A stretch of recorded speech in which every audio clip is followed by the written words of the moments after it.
Welcome to Brazos Matters. I'm Jay Sokol. Today's guest is someone I've wanted to talk with for a long time. Plenty of people I know who work with this guy, they've wanted me to talk to him too. So I've heard all this for about a year and a half. Fine, I get it.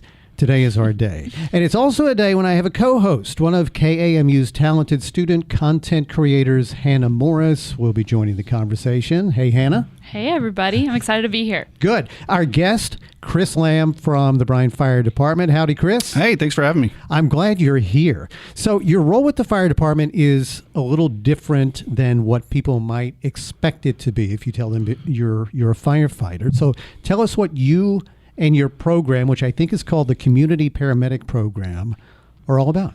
Yeah, so I've been with the fire department for 21 years. Most of that was on an ambulance, responding to 911 calls. I was kind of, thinking about retiring, and then we got a new chief in, Richard Giusti from San Antonio, and he was like, hey, I've got a program for you that I think you might be successful at. And so they have a very robust community paramedic program in San Antonio, and he told me the idea. Obviously, every city has their own needs. It's very different, so you really can't model perfectly a community paramedic program. What works in San Antonio might not work here. So I kind of just hit the ground running. I got off the ambulance, and I started out just looking at who was calling 911 a bunch. Started running numbers. And I found certain patients and citizens within the community that were, they were sometimes calling 911, 4 times a day, 5 times a week.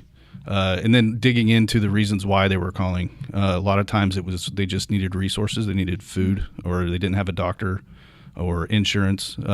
Things that really, don't need to be in an ER and don't need to take up an ambulance response from the citizens or a fire truck. So I went out to those patients and sat down with them, dove into their issues, and connected them with the right resources. And we saw great success with that. About 87% of those patients that were calling 911 frequently stopped calling because they had their needs met.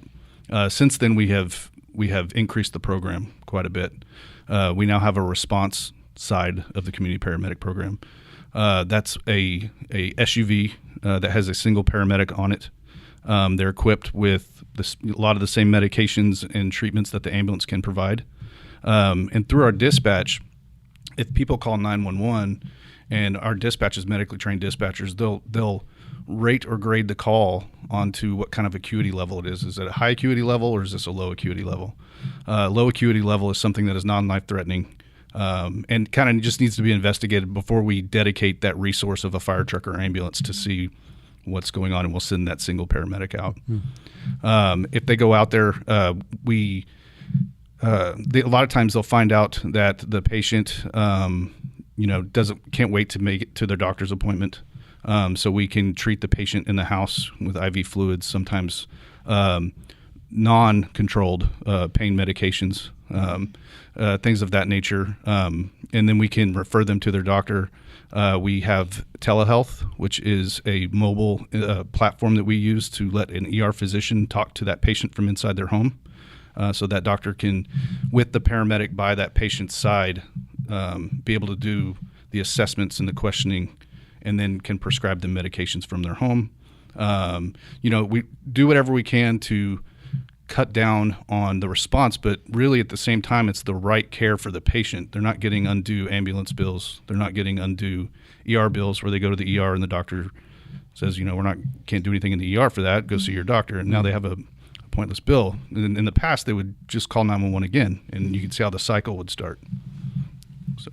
Yeah, definitely. No, I think I definitely looked into that cycle a little bit, saw it on the video of City of Bryan website.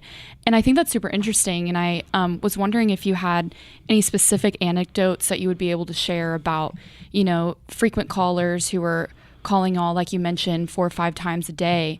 Do you have any specific stories about a specific patient that you can share where you really saw this program help them out?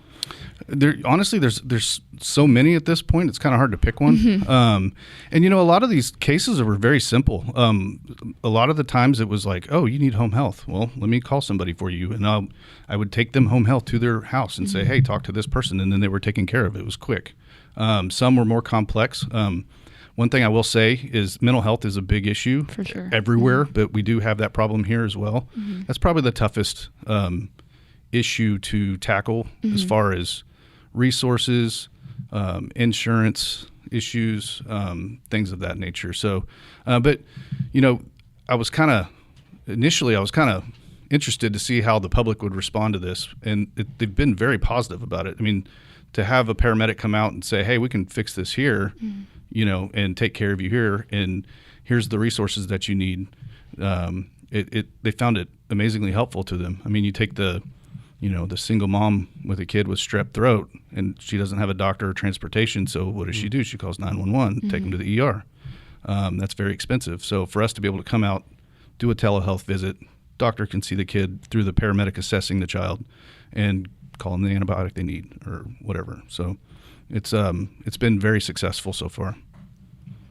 How did Chief Giusti choose you to take on this role?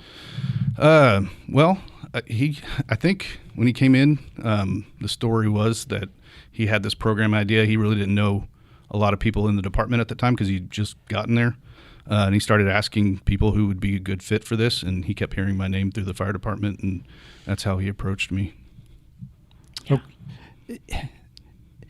How many other departments, I guess cities, have contacted you to say, "Hey, how do we do this? This sounds really great." That's a good question. Actually, I've had a bunch, really. The community paramedic, I like to say mobile integrated health. Community paramedicine is one facet underneath the mobile integrated health umbrella, if you will. But we've had a bunch of cities call. It's new. It's not new to the country, but it's just now taking off as people are actually looking into it because of call volumes are going up. But yeah, we've had a bunch of cities call us, and I try to tell them the same thing I found out, which is every city doesn't line up. One city might have an opiate problem where they really have to focus on that.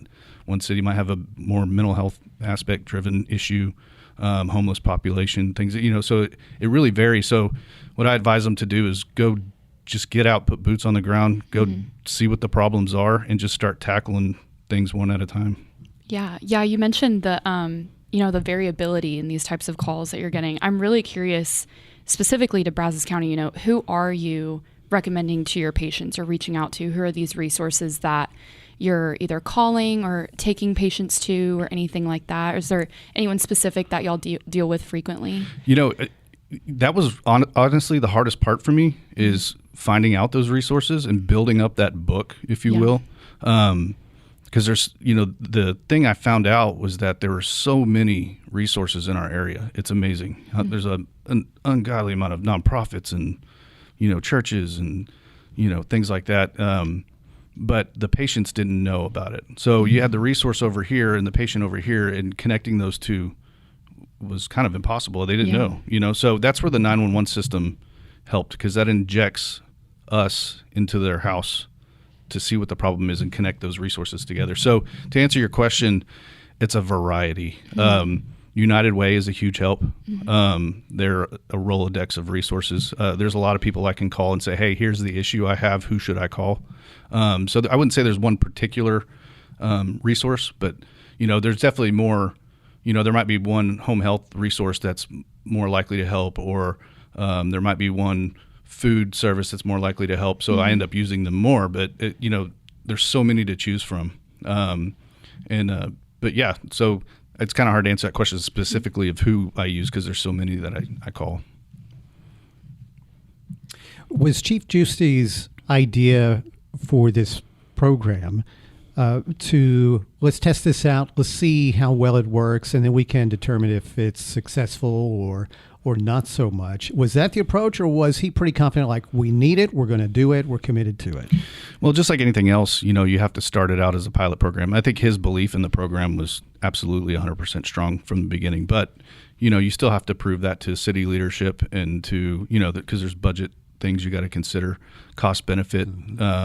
So doing the pilot program we did and seeing the success that we did, there was a huge cost savings to the city and the taxpayer by doing this, because it's very expensive to run an ambulance. A single ambulance a year costs anywhere from over $800,000 a year, and that's equipment, payroll, all that stuff. So having this resource sent out instead of that ambulance does two things. One, it cuts down on costs and brings the right level of care to the patient, but it also, more importantly, reserves those ambulances for life-threatening situations. Mm-hmm. So I think we've proven that. I know we have. And so the city has made my position permanent.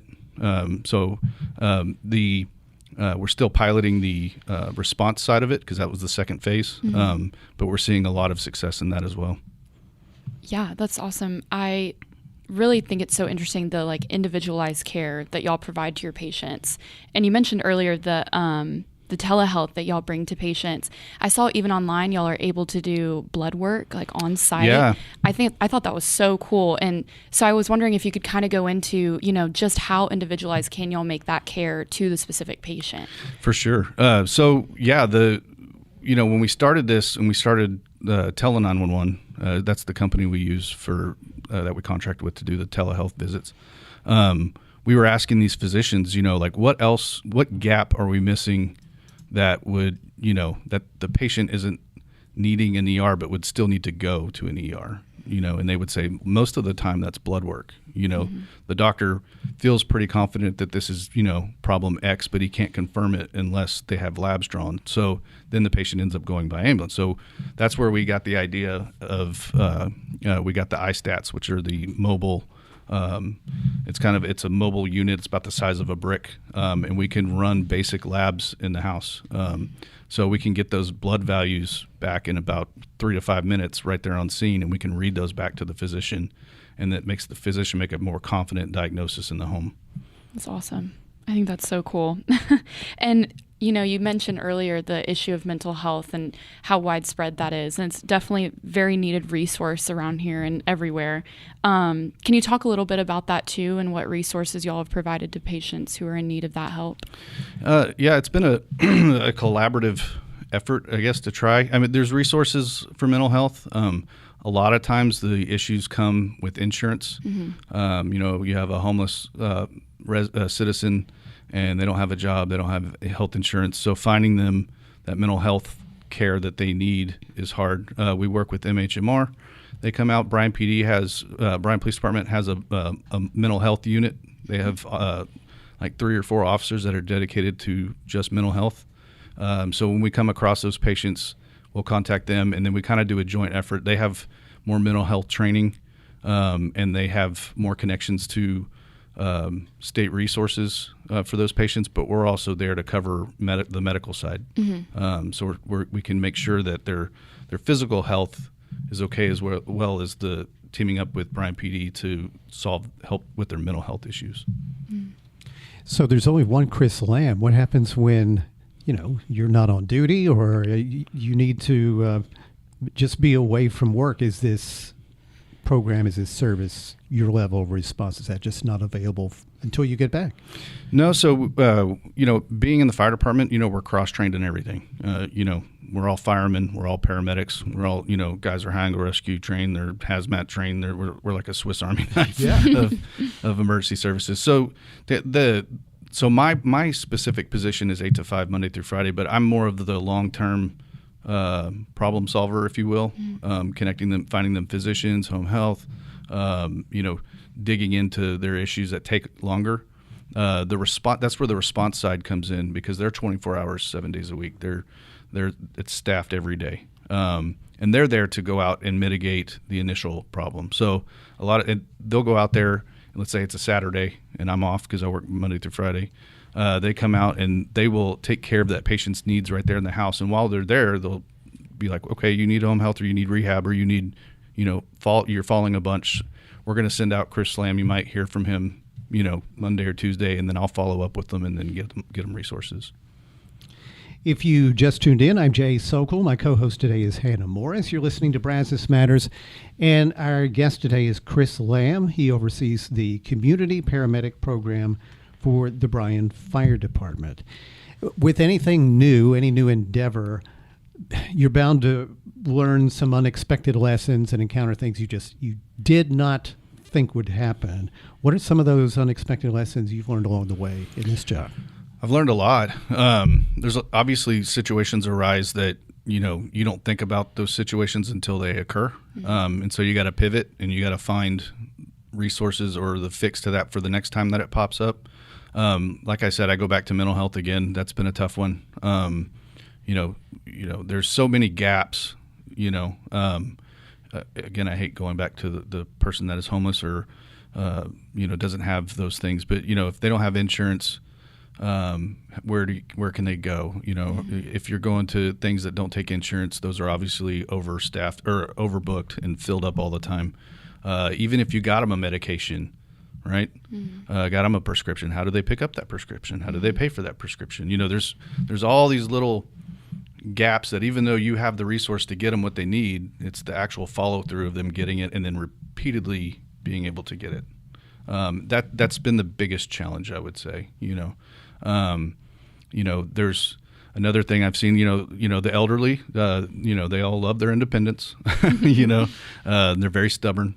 But you have to have those hard talks with them. You're falling a bunch, or a lot of times they want to live on their own. But it's kind of time to start thinking that you might need some more help. And I know you want to be independent, but we also want you around as long as possible. And also have a good quality of life. So bringing in family members, and they're kind of shocked because I call them out of nowhere, and I'm like, hey, this is Chris with the Bryan Fire Department. And they're like, whoa, what's going on? You're like, everything's fine, but I'd like to talk to you about your mom. We've run on her quite a bunch for falls or what have you, and then get the family involved to help, figure out what they need.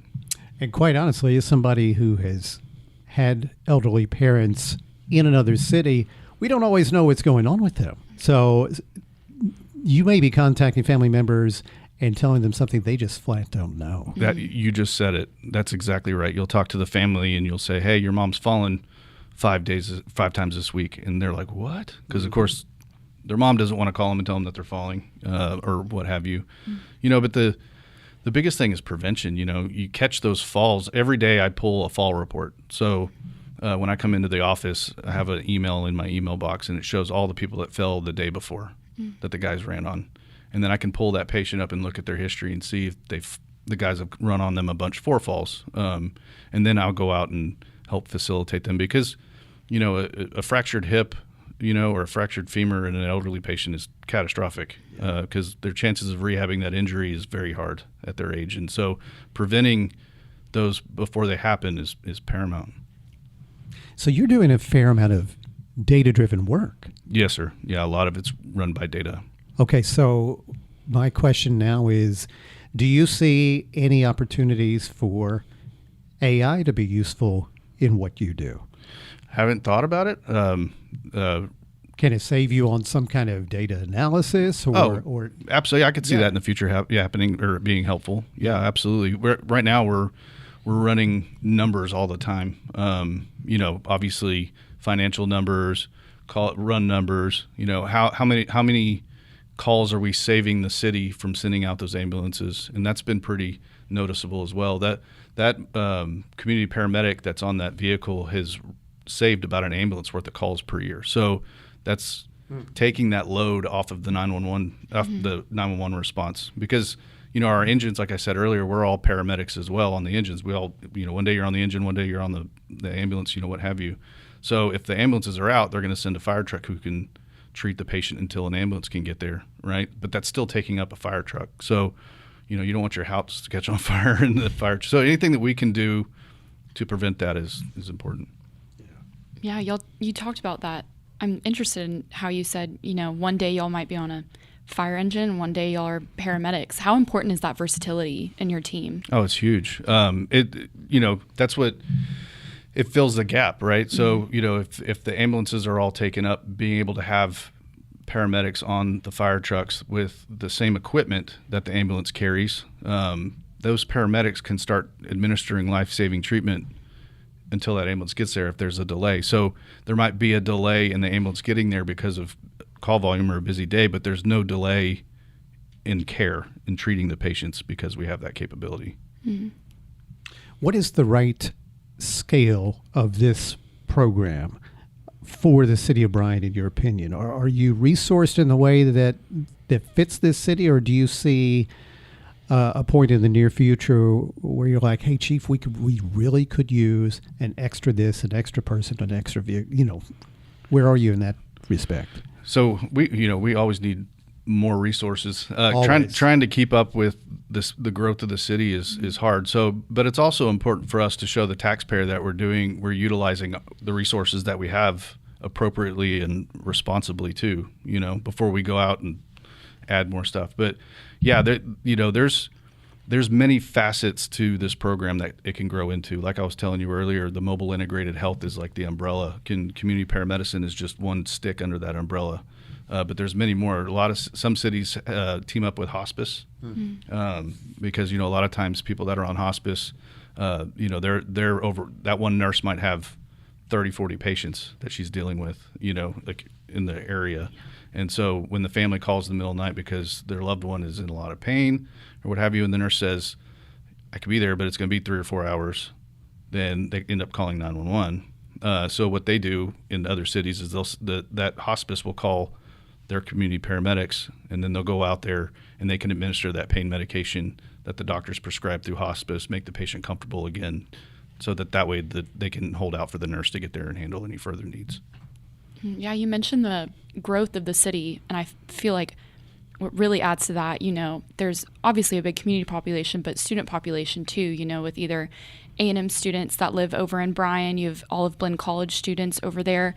I'm curious, what is y'all's outreach for students? Are students aware of your program? Do y'all frequently see students? Maybe not. I'm just curious, like from a student myself, how can we learn about this program and stuff like that? Well, so that's been the big push too that I've been trying, again, I thank you guys for having me today because it's being on the radio. We've done quite a few news stories, newspaper stories, radio interviews, trying to get that word out of what we do.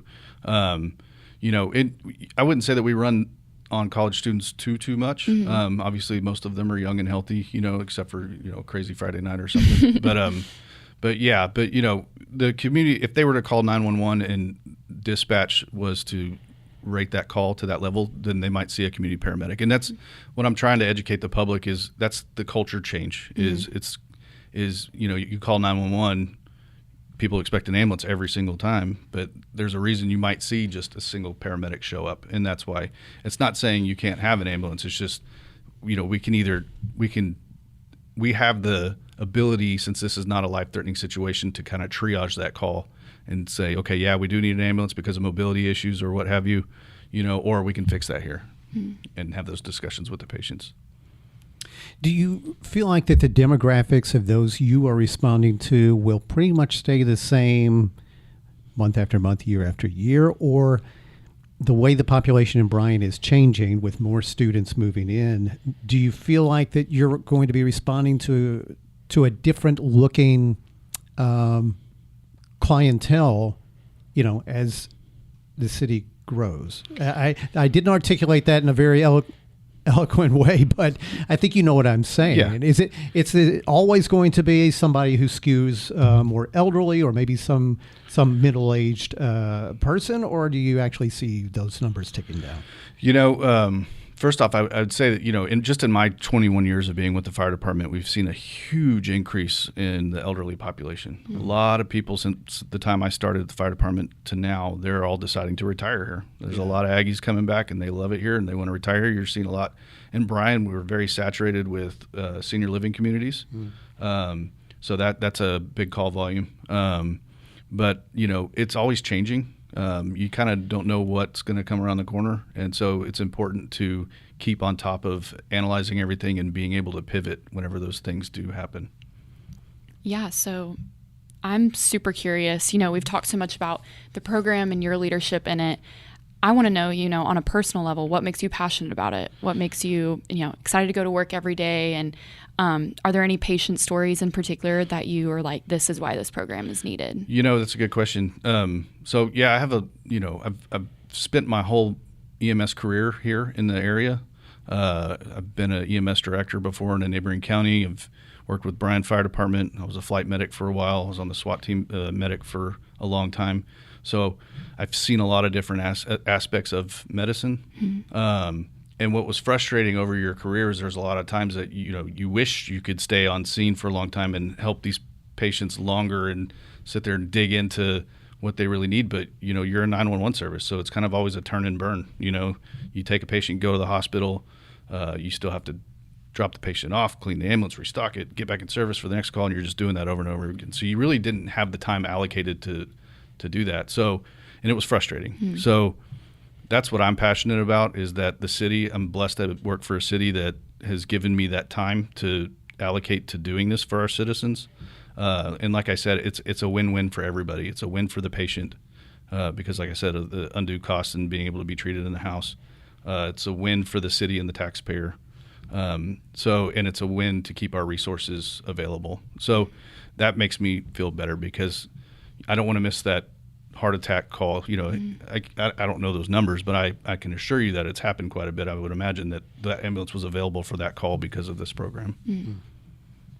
As somebody who used to work for both the City of Bryan and the City of College Station, rarely do people call up and say, hey, great job, City. But I would think that you would appreciate it if somebody who you've responded to, or if you're a family member of somebody who you responded to, communicated upward to Chief Giusti or to your city council member or mayor that you had this positive experience and you're really proud of this program in the City of Bryan. Keep it up.